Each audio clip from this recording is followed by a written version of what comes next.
Olá pessoal, tudo bom?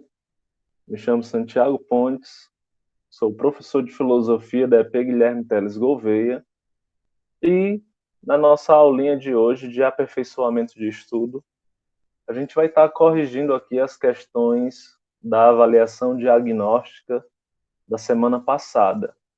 Essa correção ela é importante porque ela funciona como uma espécie de revisão do conteúdo que a gente viu até agora, tá certo? Então eu vou apresentar aqui a tela, onde a gente vai poder ver as questões que vocês fizeram no simulado. É possível, na verdade eu acho que com certeza, vocês devem estar aí com esse problema que o áudio sai primeiro do que a imagem. Isso vai acontecer em praticamente todos os vídeos, né, nas duas aulas que a gente vai ter hoje, que vão ser gravadas, justamente por esses problemas de internet e porque eu estou gravando aqui a minha imagem e o áudio a partir do celular, e a imagem que vocês estão vendo aí é do computador, né? Então gera esse delay, esse atraso na imagem em relação à voz, mas eu acredito que não atrapalhe muito, certo? Se você se concentrar aí direitinho, pode ser que dê certo, tá bom? Então vamos lá para a correção. Na semana passada a gente fez essa avaliação diagnóstica com apenas 5 questões, que eu acredito que não leve nem 20 minutos aqui para a gente corrigir, não. Tá certo? Então acompanhe aí. Na primeira questão, pessoal, eu coloquei aí uma imagem, certo? Que vocês vão ouvir muito falar dessa personagem, que é a Mafalda, uma personagem de quadrinhos, tirinhas, muito presente na provinha do Enem. Nessa tirinha, a Mafalda conversa com um amiguinho, né? O Miguelito. Ela chega para ele e diz: Não estou entendendo, Miguelito. Que história é essa de ficar sentado esperando alguma coisa da vida? E ele responde: É isso mesmo. Vou ficar aqui sentado esperando a vida me dar alguma coisa. E aí os dois se olham e a Mafalda sai pensando: Será que o mundo está assim porque está cheio de Miguelitos? Então perceba que essa tirinha não tem nada assim de inocente, né? Existe na, na trama dos dois uma mensagem que quer ser repassada.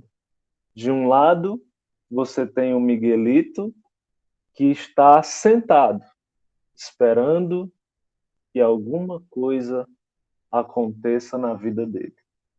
E aí, isso é algo que afeta demais a Mafalda. Porque como é que eu quero que algo aconteça e eu não faço nada? Como é que eu quero que algo mude e eu não faço nada, não faço por onde, não me mexo?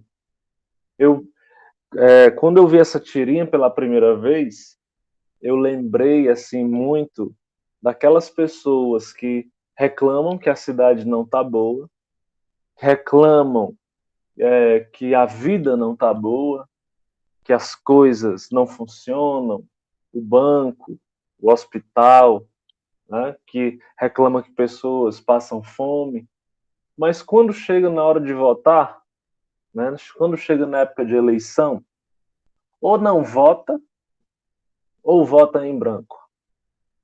Ou seja, deixa a responsabilidade para os outros, não faz nada, simplesmente cruza os braços. Então, como é que a gente muda uma situação se a gente continua fazendo a mesma coisa?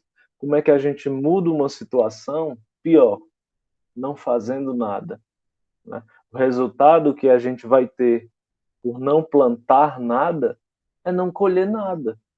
Não tem como você não plantar uma coisa, colher.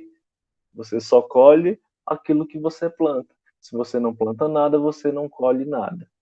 Então é mais ou menos essa a mensagem que a tirinha quer deixar.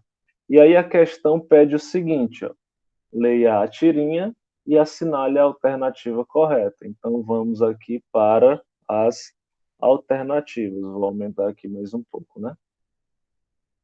Fala o seguinte, ó, letra A. Quando filosofamos, aprendemos a nos conformar com todas as coisas.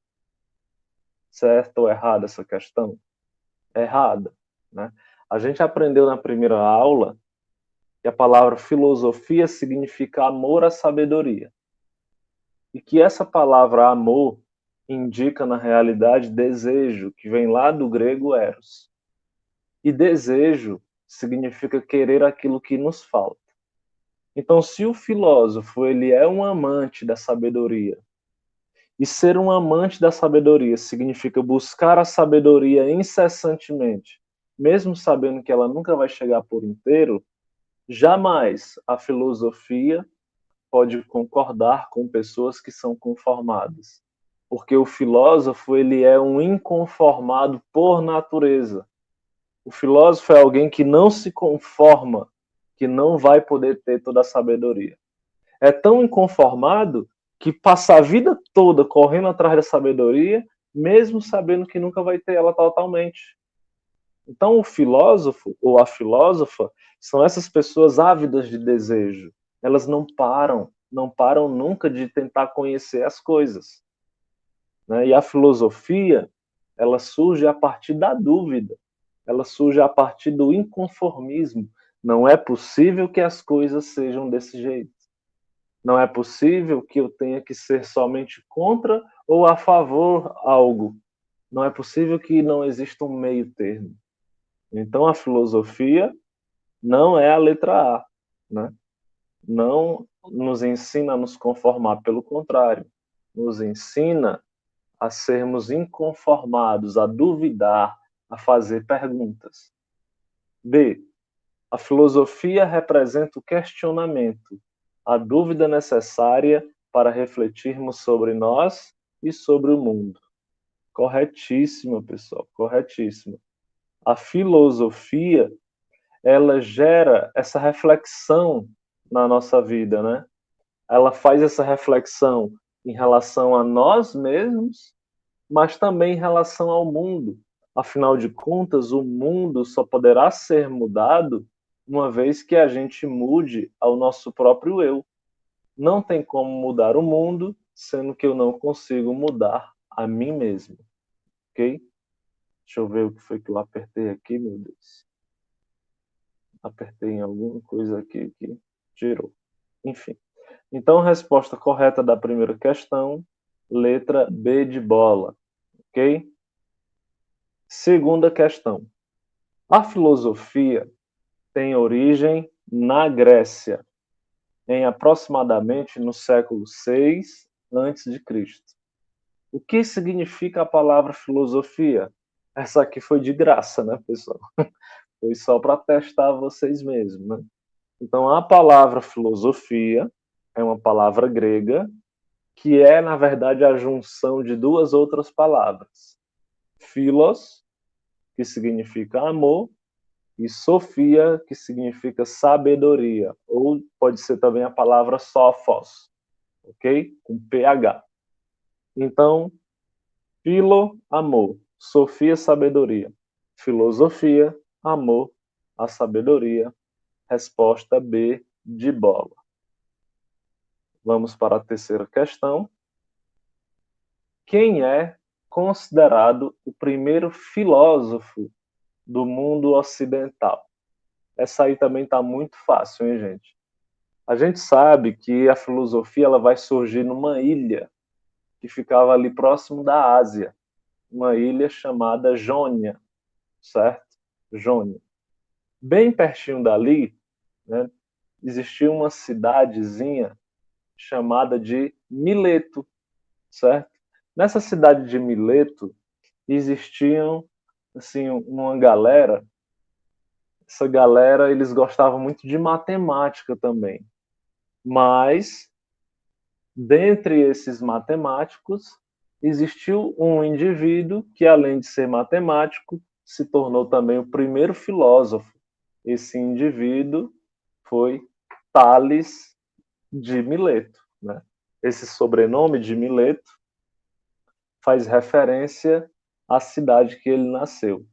E vai ser muito interessante a gente estudar, né, mais para frente um pouco da vida de Tales, porque a gente vai ver que ele viajou para o Egito para fazer algumas descobertas, e ele conseguiu prever o primeiro eclipse, um dos primeiros eclipses foi descoberto, foi previsto por Tales, né? Então Tales, por esses e outros motivos que a gente vai ver, é considerado o primeiro filósofo do mundo ocidental.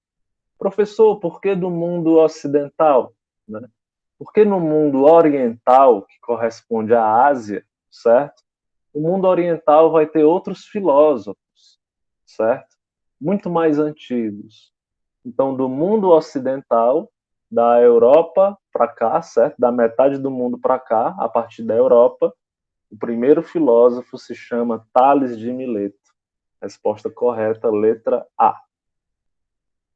Vamos para a quarta questão, penúltima, também muito fácil, só para testar os conhecimentos de vocês. Quem foi o criador da palavra filosofia? Então perceba. Tales de Mileto ele foi considerado o primeiro filósofo, mas não foi ele que criou a palavra filosofia. A palavra filosofia também foi criada por um outro filósofo que também era matemático, certo? Que filósofo era esse? Pitágoras de Samos. Perceba que vai ser muito comum a gente encontrar no sobrenome dos filósofos a cidade que eles nasceram. Por isso, Tales de Mileto e Pitágoras de Samos. Pitágoras, pessoal, ele foi um dos filósofos mais influentes da antiguidade, certo? Mais influentes. Para vocês terem uma ideia, Pitágoras influencia religiões como o Espiritismo até hoje, mais de 3.000 anos, certo? 3.000 anos depois. Então, Pitágoras foi o criador da palavra filosofia, né? Ele utilizou esse termo pela primeira vez para se referir àquelas pessoas que buscavam a sabedoria constantemente. Vocês devem estar se perguntando aí, né? Professor, por que que os primeiros filósofos eles eram também matemáticos? Na verdade, a gente vai estudar que esses primeiros filósofos, né, a filosofia, ela surgiu junto com a ciência. A filosofia, na verdade, é a mãe de todas as ciências. Não é que Pitágoras era matemático e se tornou filósofo. Na realidade, tanto Tales como Pitágoras eram filósofos que se tornaram matemáticos.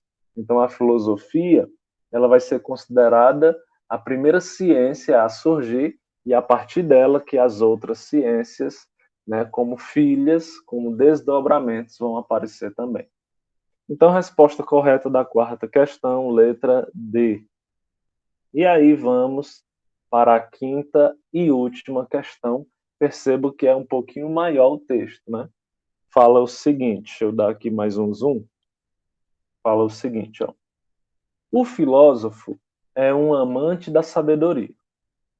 Porém, em termos gregos, o amor, presente neste termo, significa desejo.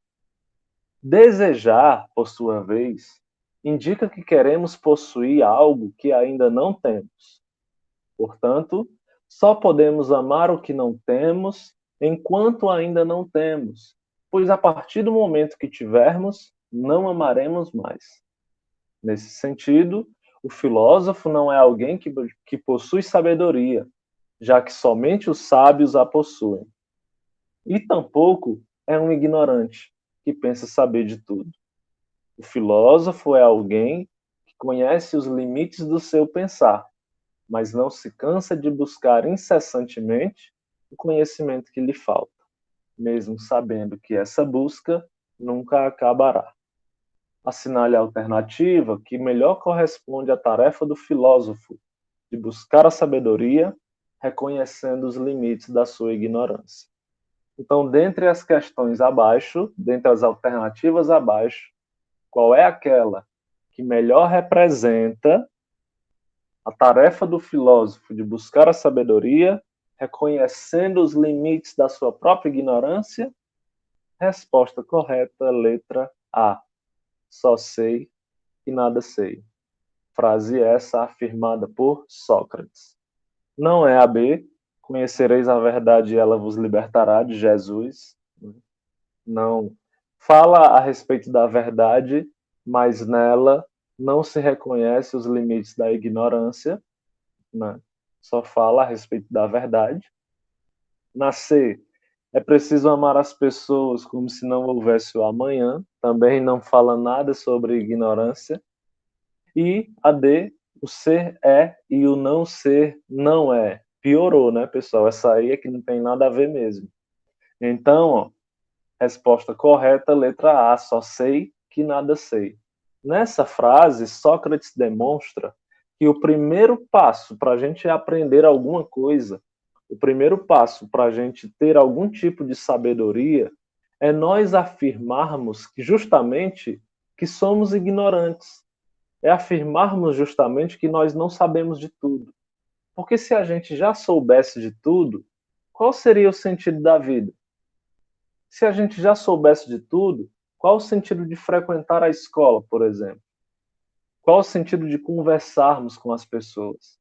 É exatamente a troca de ideia, a troca de informações, né? A troca de experiências que fazem com que a nossa vida valha a pena, né? Mas para isso, a gente tem que ter humildade para admitir que não sabe de tudo. E outra, quanto mais a gente aprende, mais a gente descobre que tem coisas novas para aprender, ok? Então, essa foi a nossa aula de aperfeiçoamento de estudo. Aguardo vocês na próxima aula, tá certo? Sobre mitologia. Um abraço e até a próxima.